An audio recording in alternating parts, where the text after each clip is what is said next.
नमस्ते बच्चों, कैसे हैं आप सब। आशा है बड़े उत्साह के साथ आप अगली कक्षा का इंतज़ार कर रहे हैं, है ना। ऐसा क्या देख रहे हैं इस चित्र में? बिल्कुल सही पहचाना आप लोगों ने। यहाँ पर एक नदी सागर से मिलने जा रही है, बिल्कुल उसी प्रकार जिस प्रकार आपका ज्ञान सेतुबंध रूपी नदी के रूप में बहते हुए अब 8वीं कक्षा के हिंदी वल्लरी के पाठ्यक्रम के साथ मिलकर अपना विस्तृत रूप पाने जा रहा है। तो चलिए मैं आप सब लोगों को हिंदी वल्लरी के इस प्रथम कक्षा के लिए आप सबका स्वागत करती हूँ। बच्चों, जैसे आप जानते हैं, किसी भी कार्यक्रम को शुरू करने से पहले हम भगवत स्तुति के द्वारा उस कार्यक्रम की शुरुआत करते हैं।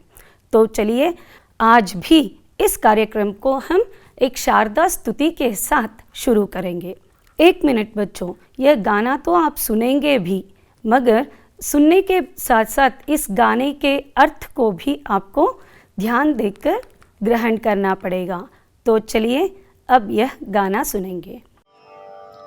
ताई शारदे लोक पूजिते ज्ञानदाते नमोस्तुते प्रेमದಿಂದಲಿ ಸಲಹು ಮಾತೆ ನೀಡು ಸನ್ಮತಿ ಸೌಖ್ಯದಾತೆ ತಾಯಿ ಶಾರದೆ ಲೋಕ ಪೂಜಿತೆ ಜ್ಞಾನದಾತೆ ನಮೋಸ್ತುತೆ ಅಂಧಕಾರವ ಓಡಿಸು ಜ್ಞಾನ ಜ್ಯೋತಿಯ ಬೆಳಗಿಸು ಹೃದಯ ಮಂದಿರದಲ್ಲಿ ನೆಲೆಸು ಚಿಂತೆಯ ಅಳಿಸು ಶಾಂತಿಯ ಉಳಿಸು ತಾಯಿ ಶಾರದೆ ಲೋಕ ಪೂಜಿತೆ ಜ್ಞಾನದಾತೆ ನಮೋಸ್ತುತೆ ನಿನ್ನ ಮಡಿಲಿನ ಮಕ್ಕಳಮ್ಮ ನಿನ್ನ ನಂಬಿದ ಕಂದರಮ್ಮ ನಿನ್ನ ಕರುಣೆಯ ಬೆಳಕಲೆಮ್ಮ ಬಾಳನು ಬೆಳಗಮ್ಮ ನಮ್ಮ ಕೋರಿಕೆ ಆಲಿಸಮ್ಮ ತಾಯಿ ಶಾರದೆ ಲೋಕ ಪೂಜಿತೆ ಜ್ಞಾನದಾತೆ ನಮೋಸ್ತುತೆ ಒಳ್ಳೆ ಮಾತುಗಳಾಡಿಸು ಒಳ್ಳೆ ಕೆಲಸವ ಮಾಡಿಸು ಒಳ್ಳೆ ದಾರಿಯಲೆಮ್ಮ ನಡೆಸು ವಿದ್ಯೆಯ ಕಲಿಸು ಆಸೆ ಪೂರೈಸು ತಾಯಿ ಶಾರದೆ ಲೋಕ ಪೂಜಿತೆ ಜ್ಞಾನದಾತೆ ನಮೋಸ್ತುತೆ ಜ್ಞಾನದಾತೆ ನಮೋಸ್ತುತೆ ಜ್ಞಾನದಾತೆ ನಮೋಸ್ತುತೆ। बच्चों, अब मुझे यह बताइए कि आपने इस गाने के दौरान किस चीज़ को ध्यान दिया। आप लोग अंदाज़ा लगा सकते हैं कि इस गाने में बच्चे कोई मामूली मांग नहीं कर रहे हैं भगवान से कि मुझे परीक्षा में अच्छे अंक दिला दो, या परीक्षा में प्रश्न पत्र को बहुत आसान बना दो, या मुझे परीक्षा में अव्वल दर्जा दिला दो। बिल्कुल नहीं, बल्कि यहाँ पर बच्चे भगवान से सद्बुद्धि की मांग कर रहे हैं, ज्ञान की मांग कर रहे हैं, ताकि वे आदर्श जीवन बिता सके जिससे समाज से भी जुड़े रहे। तो चलिए इसी तरह का संदेश देता है अब हमारी 8वीं कक्षा की प्रथम कविता प्रार्थना। बच्चों, इस प्रार्थना कविता को जानने से पहले इसमें निहित कविता के आशय को हम जान लेंगे। इस कविता का प्रथम आशय है मनुष्य जीवन में सद्भाव का प्रधान स्थान है। सद्भाव यानी सद्भाव का अर्थ होता है सत यानी अच्छा, भाव यानी भावना। और दूसरा आशय यह है कि छोटे बड़े का भेदभाव न रखते हुए सबके साथ मिलजुल कर रहना चाहिए। और तीसरा संदेश यह मिलता है कि किसी का अपमान नहीं करना चाहिए और अपने देश के प्रति अभिमान रखना चाहिए। तो चलिए बच्चों, अब इस कविता को बहुत धीमी गति से हम वाचन करेंगे। वहाँ पर देखिए, सच बोले सच बात विचारे भले काम पर जीवन वारे मिलकर रहे नियम अपनाए, बीती बातों को बिसराए, छोटे बड़े सभी मिल जाए, गिरे हुए को तुरंत उठाए, करे किसी का ना अपमान, ऐसी ही मति दो भगवान, एक रहे सद्भाव रखे हम, देश देश में मान रखे हम, हठ छोड़े संयम अपनाए, मातृभूमि पर बलि बलि जाएं। बच्चों, क्या आप लोगों ने एक बात को ध्यान दिया? जो भी यहाँ पर अलग रंग में आपको दिख रहे हैं, ये सब इस पद्य में आए हुए नए शब्द हैं। बच्चों, अगर इसी तरह हर एक पद्य और गद्य पढ़ते समय आप नए शब्दों को रेखांकित कीजिएगा, रेखांकित यानी अंडरलाइन, और उसका अर्थ अपनी मातृभाषा में या हिंदी के ही समानार्थक शब्दों के साथ लिखते जाइएगा, तो आप अपने अध्यापकों से यह निरीक्षण बिल्कुल भी नहीं रखेंगे कि वे पूरे गद्यांश को या पूरे पद्य को मातृभाषा में या अन्य भाषा में रूपांतरित करके आपको समझाए। तो चलिए इस कविता में युक्त कुछ नए शब्दों को हम जान लेंगे। यहाँ पर देखिए, वारना, मति, बिसराना, तुरत। तो वारना शब्द का अर्थ है न्योछावर करना, समर्पित करना, त्याग देना। मति शब्द का अर्थ है बुद्धि यानी ज्ञान। बिसराना इस शब्द का अर्थ है भुला देना। तुरत शब्द का अर्थ है तुरंत, जल्दी। और कुछ शब्दों को अब हम देखें। मान, शोक, अपमान, हठ।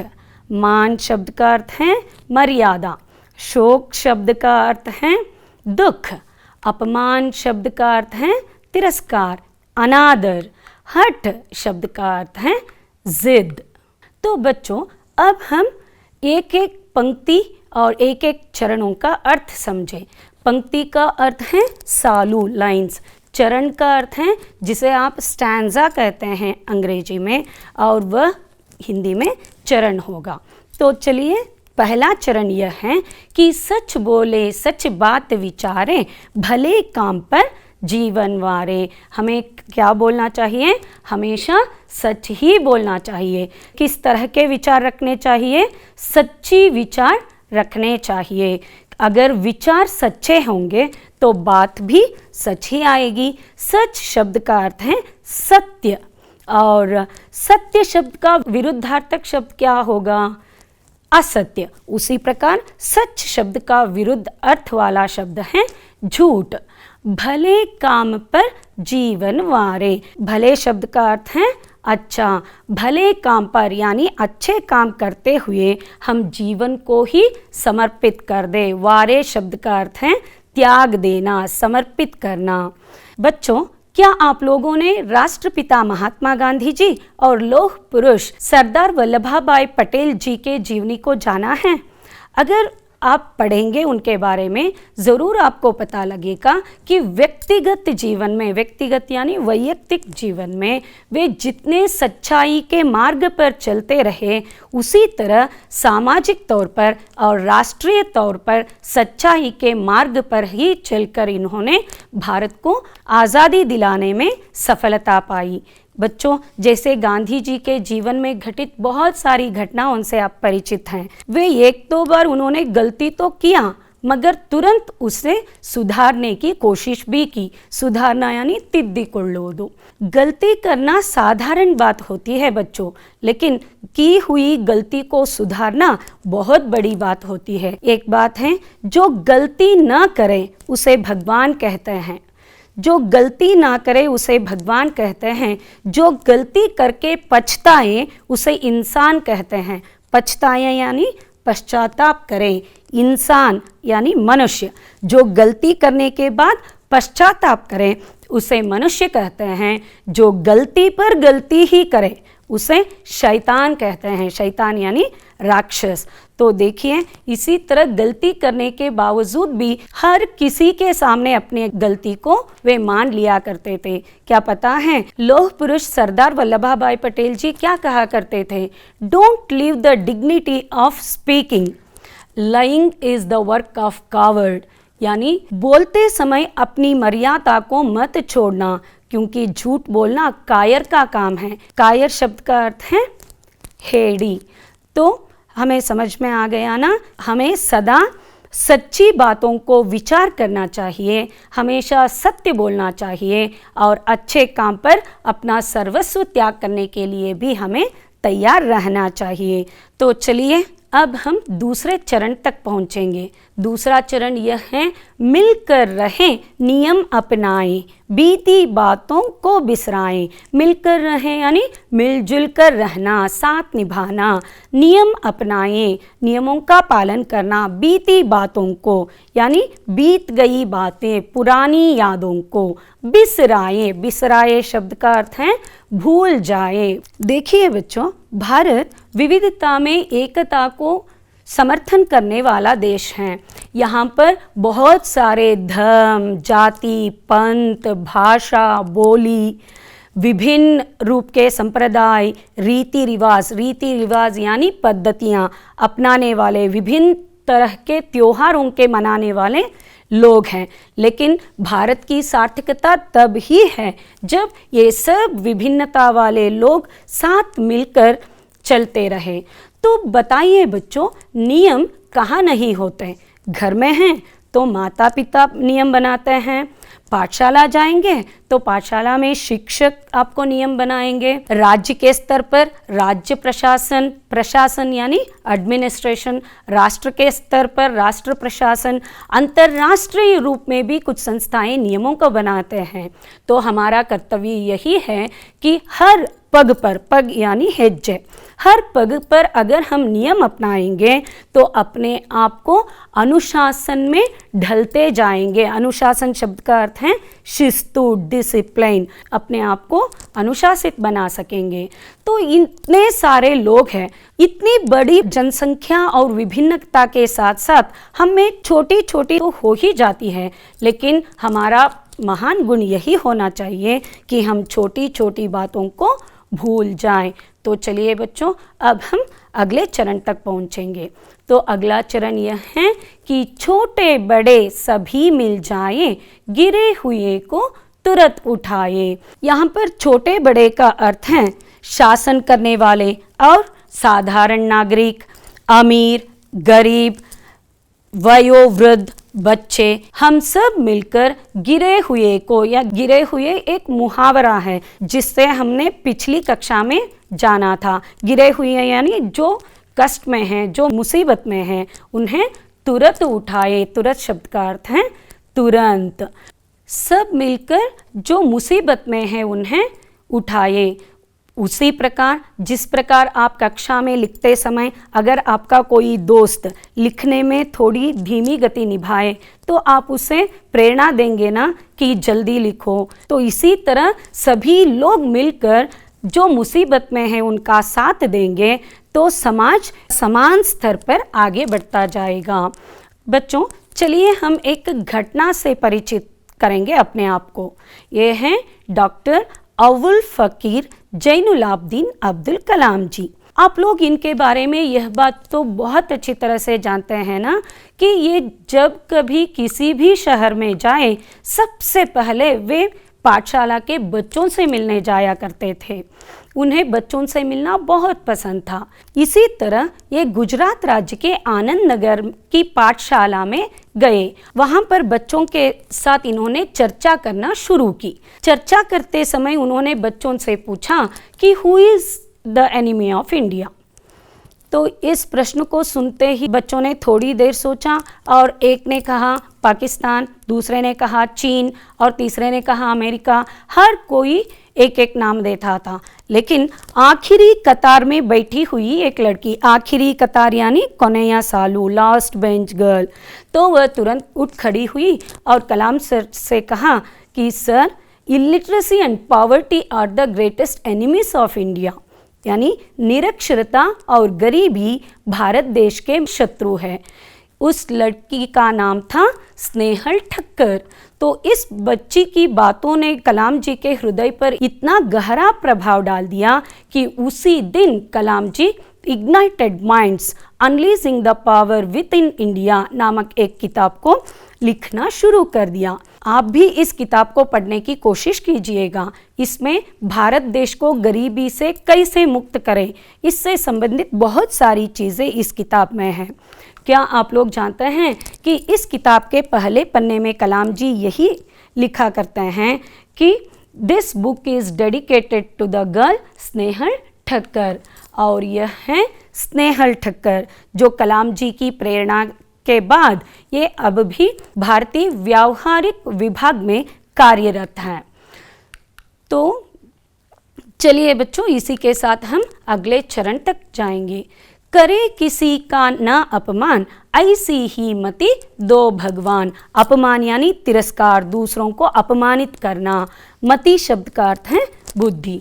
तो भगवान से बच्चे यही प्रार्थना कर रहे हैं कि हे भगवान, हमें और कुछ नहीं चाहिए, सिर्फ इतनी अच्छी बुद्धि दे दो ताकि हम दूसरों को अपमानित ना करें।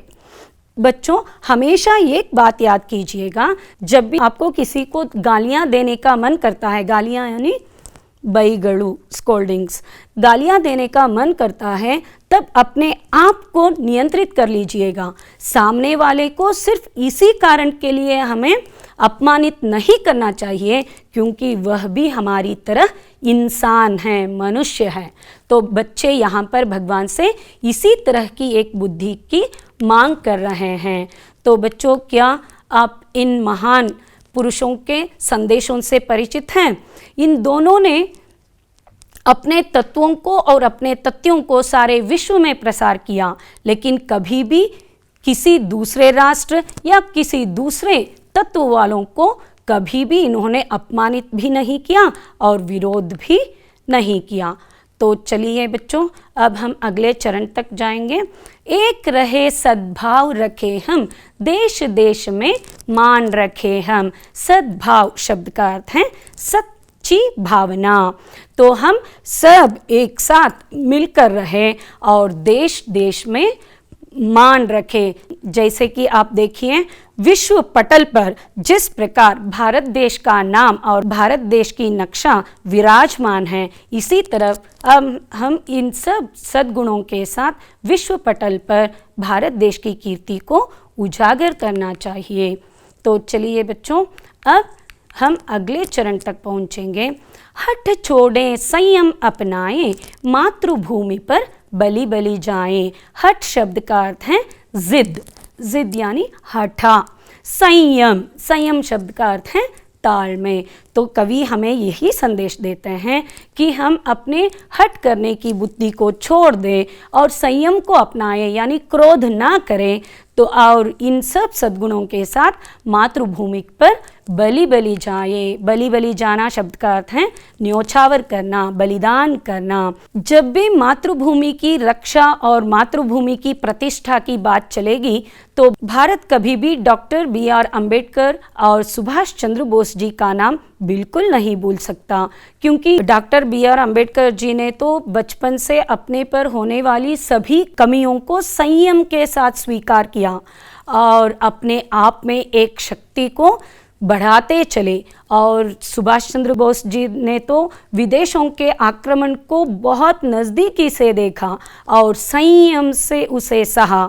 बाद में एक क्रांतिकारी के रूप में अपने आप को प्रदर्शित किया, जिसका फलस्वरूप यही निकला कि भारत स्वतंत्र है और भारत ने एक बहुत प्रतिष्ठित संविधान को अपनाया है। बच्चों, क्या आप लोग यह जानते हैं कि सिर्फ अंबेडकर जी ही एक ऐसे व्यक्ति हैं जिन्होंने बहुत सारी शताब्दियों तक भारत में से 12 से भी अधिक, 12 यानी 12 से भी अधिक उपाधियों को, उपाधि यानी डिग्रीज, उपाधियों को विभिन्न विश्वविद्यालयों से स्वीकार की। देख लिया ना आप लोगों ने संयम का परिणाम, जो सब व्यवस्था को सहते हुए अपने आप में एक शक्ति को बढ़ाएगा तो ज़रूर वह सिर्फ अपने जीवन के लिए ही नहीं, समाज के लिए, राष्ट्र के लिए भी वह योगदान दे सकेगा। तो चलिए बच्चों, यह था हमारा कविता का विवरण। अब इस कविता को हम सुस्वर के साथ सुनेंगे। और आप भी कोशिश कीजिएगा उस बोली के साथ साथ इन अक्षरों को पहचाने, शब्दों को पहचाने और इनमें निहित हिज्जों को, हिज्जे यानी स्पेलिंग्स, हिज्जों पर भी आप ध्यान दें। सच बोले सच बात विचारे, भले काम पर जीवन वारे। सच बोले सच बात विचारे, भले काम पर जीवन वारे। मिलकर रहे नियम अपनाए, बीती बातों को बिसराए। मिलकर रहे नियम अपनाए, बीती बातों को बिसराए। सच बोले सच बात विचारे, भले काम पर जीवन वारे। सच बोले सच बात विचारे, भले काम पर जीवन वारे। छोटे बड़े सभी मिल जाए, गिरे हुए को तुरंत उठाए। छोटे बड़े सभी मिल जाए, गिरे हुए को तुरंत उठाए। करे किसी का ना अपमान, ऐसी ही मति दो भगवान। करे किसी का ना अपमान, ऐसी ही मति दो भगवान। सच बोले सच बात विचारे, भले काम पर जीवन वारे। सच बोले सच बात विचारे, भले काम पर जीवन वारे। एक रहे सद्भाव रखे हम, देश देश में मान रखे हम। एक रहे सद्भाव रखे हम, देश देश में मान रखे हम। हट छोड़ संयम अपनाए, मातृभूमि पर बलि बलि जाए। हट छोड़ संयम अपनाए, मातृभूमि पर बलि बलि जाए। अब हम देखेंगे कि इस कविता में निहित कुछ टिप्पणियों के बारे में। टिप्पणियाँ जो कठिन तथ्य है जिन्हें हम उनके अर्थ को समझते हुए आसान बना सकते हैं, जैसी बीती बातें यानी पुरानी यादें, गिरे हुए को उठाना यानी निर्बल लोगों की मदद करना, हठ छोड़े संयम अपनाएं का अर्थ है छोटी बातों के लिए झगड़ा न करना, क्रोध का नियंत्रण करना। तो अब हम चलेंगे नमूने के अनुसार तुक वाले शब्दों की ओर जानकारी प्राप्त करने। तुक वाले शब्द का अर्थ है प्रासपदगलु, राइमिंग वर्ड्स। बच्चों, तुक में हम दो प्रकार देखते हैं, एक है आदि तुक और दूसरा है अंत तुक, यानी अंतिम अक्षर मिलने वाले शब्दों को हम अंतिम तुक वाले शब्द कहते हैं। तो चलिए इस पद्य में नियुक्त हम तुक वाले शब्दों से परिचित करें। अपनाएं, बिसराएं, विचारे, वारे, उठाए, जाए, अपमान, भगवान। तो देखिए अंतिम सारे अक्षर एक ही तुक में मिलते हैं, इसलिए हम इन्हें तुक वाले शब्द कहते हैं। तो अब हम इस कविता में निहित पंक्तियों से संबंधित कुछ खाली जगह भी भरने की कोशिश करेंगे। तो बच्चों, इसी कविता में निहित कुछ अंशों को लेकर हम अगले पड़ाव तक पहुंचेंगे। यहाँ पर कुछ वाक्य दिए जाएंगे, आपको बताना पड़ेगा ये सही है या गलत। अगर सही है तो हाँ बताइए, अगर गलत है तो ना बताइए। हमेशा सच बोलना चाहिए, हाँ या ना? हाँ, बिल्कुल सही कहा आपने, हमें हमेशा सच बोलना चाहिए। हमेशा शब्द का अर्थ है सदा। नियमों का पालन नहीं करना चाहिए, क्या कहा आपने? ना, यह भी सही है, क्योंकि हमें नियमों का पालन ज़रूर करना चाहिए। और तीसरा अंश देखिए, दूसरों का अपमान नहीं करना चाहिए। हाँ, यह बहुत ही अच्छी बात है, हमें कभी भी दूसरों को अपमानित नहीं करनी चाहिए। और चौथा वाक्य है, हठ नहीं छोड़ना चाहिए। बहुत गलत बात है ना, हमें हठ ही नहीं करना चाहिए। तो बच्चों, अब हम इस कविता में निहित कुछ पंक्तियों के भावार्थ लिखने की कोशिश करेंगे। बच्चों, आपको यहाँ पर इसीलिए परिचित किया जा रहा है इसे, क्योंकि अगर आप 8वीं कक्षा से ही छोटे छोटे पंक्तियों को, पंक्ति यानी सालुगड़ू, पंक्तियों को हिंदी में सरल वाक्यों में उसका भावार्थ लिखने की कोशिश करेंगे तो 10वीं के आने तक आप हर परीक्षा में 3 अंकों के लिए अपने आप को तैयार रखेंगे, क्योंकि 10वीं कक्षा की परीक्षा में भी आपको भावार्थ 3 अंकों के लिए पूछा जाएगा। जब भी कोई पंक्तियां आपके सामने होंगी तो सबसे पहले आप वहां पर उस कविता का नाम लिखना चाहिए, बाद में उस कवि का नाम। यहाँ पर तो यह संकलित यानी संग्रहित कविता है, इसलिए संकलित लिखा गया है। और अगला स्तर यही होगा कि उस कविता के पूरे पंक्तियों के भावार्थ को यानी तथ्यों को, कॉन्सेप्ट, तथ्य शब्द का अर्थ है कॉन्सेप्ट, थोड़े शब्दों के द्वारा प्रकट करना है। जैसे यहाँ पर इस पंक्ति को पढ़िए, प्रस्तुत पंक्तियों में सद्भावनाओं के अनुसरण करने की सलाह दी गई है। Complete gist of the stanza. तो अब हम कविता के भावार्थ को देखेंगे। बच्चों, इतनी लंबी अनुच्छेद को देखकर, अनुच्छेद शब्द का अर्थ है पैराग्राफ, अनुच्छेद को देखकर आप शायद यह सोच रहे होंगे कि मैडम इतनी लंबी अनुच्छेद को लिखने के बदले क्या हम बुलेट पॉइंट्स बनाकर हम वाक्यों को लिख सकते हैं?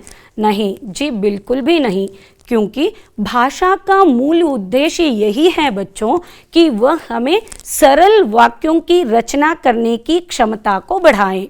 तो इसलिए आप अनुच्छेद के रूप में ही भावार्थ को लिखेंगे। जैसे आप अगर इसे पढ़ेंगे तो आपको पता चलेगा कि वाक्य बहुत ही सरल है। जैसे वहाँ पर पढ़िए, कवि पाठकों से अपने मन की भावनाओं को व्यक्त कर रहे हैं। सच बोलना चाहिए, हमेशा अच्छे विचार करना चाहिए, भले काम के लिए जीवन को न्योछावर करना चाहिए, न्योछावर बलिदान, अच्छे काम की पूर्ति के लिए सब कुछ त्याग करना चाहिए, आपस में मिलकर रहना चाहिए। आपस शब्द का अर्थ क्या है? एक दूसरे के साथ। जीवन में नियमों को अपनाना चाहिए, नियम का पालन करना चाहिए, बीती हुई बुरी बातों को भूलना चाहिए, बुरी घटनाओं को याद करना ठीक नहीं है। बहुत ही सरल है ना भावार्थ लिखना।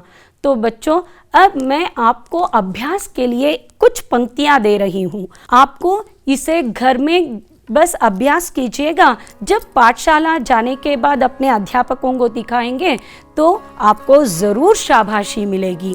मैं चाहती हूँ कि आप इन पंक्तियों को लिखें। ये हिंदी की प्रसिद्ध कवयित्री श्रीमती सुभद्रा कुमारी चौहान जी से लिखित मेरा बचपन कविता की पंक्तियाँ हैं।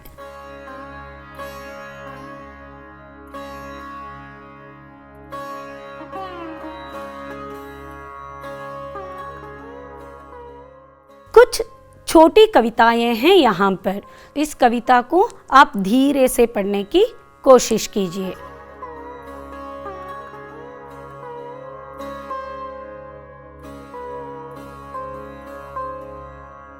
बच्चों, क्या आप लोगों को आपकी नली कली की कक्षाएं याद हैं जहाँ पर आपकी फेवरेट टीचर आपको अभिनय के साथ कुछ गाने सिखाती थी? तो यह भी आप उसी तरह कोशिश करते हैं। जैसे कि देखिए, मछली जल की रानी है, जीवन उसका पानी है, हाथ लगाओ डर जाएगी, बाहर निकालो मर जाएगी। बच्चों, आप बताइए कौन है यह? यह है तितली रानी। अब तितली रानी से भी संबंधित एक कविता को पढ़िए आप या उसका गायन कीजिए। तितली रानी कितनी प्यारी कितनी सयानी, रंग बिरंगे पंख सजीली, लाल गुलाबी नीले पीले। हम इस पद्य से संबंधित एक शब्द पहेली को जानेंगे। यह एक तालिका है बच्चों। इस तालिका में, इस पद्य में निहित बहुत सारे शब्द हैं। आप लोगों को उन्हें चुनकर लिखना पड़ेगा। तो चलिए आप चुनने की कोशिश कीजिए। देखेंगे कि किन किन नए शब्दों को आपने ढूंढ लिया इस पद्य से संबंधित।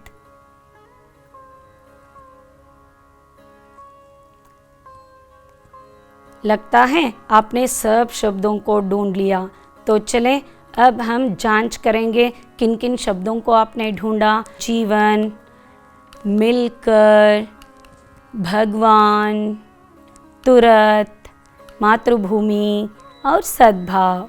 तो बच्चों, अब हम इस कक्षा के आखिरी पड़ाव तक पहुंच चुके हैं। तो यहाँ पर गृह कार्य के लिए आपके सामने कुछ प्रश्न हैं, आप इन्हें लिखिएगा। बच्चों, आशा है कि आज की कक्षा में हमने प्रार्थना कविता से संबंधित बहुत सारी जानकारियों को प्राप्त की और इसके साथ प्रार्थना कविता में जो भाषा संबंधी तथ्य थे उन्हें भी समझने की पूरी कोशिश हमने की। जिंदगी में छाई रहे बहार, बगिया फूलों से खिलती रहे, जीवन के हर मोड़ पर आपको अखंड सफलता मिलती रहे। इसी शुभकामना के साथ मैं मंजुला अगली कक्षा के साथ फिर मिलेंगे। तब तक अपना ख्याल रखिएगा, सुरक्षित रहिए। धन्यवाद।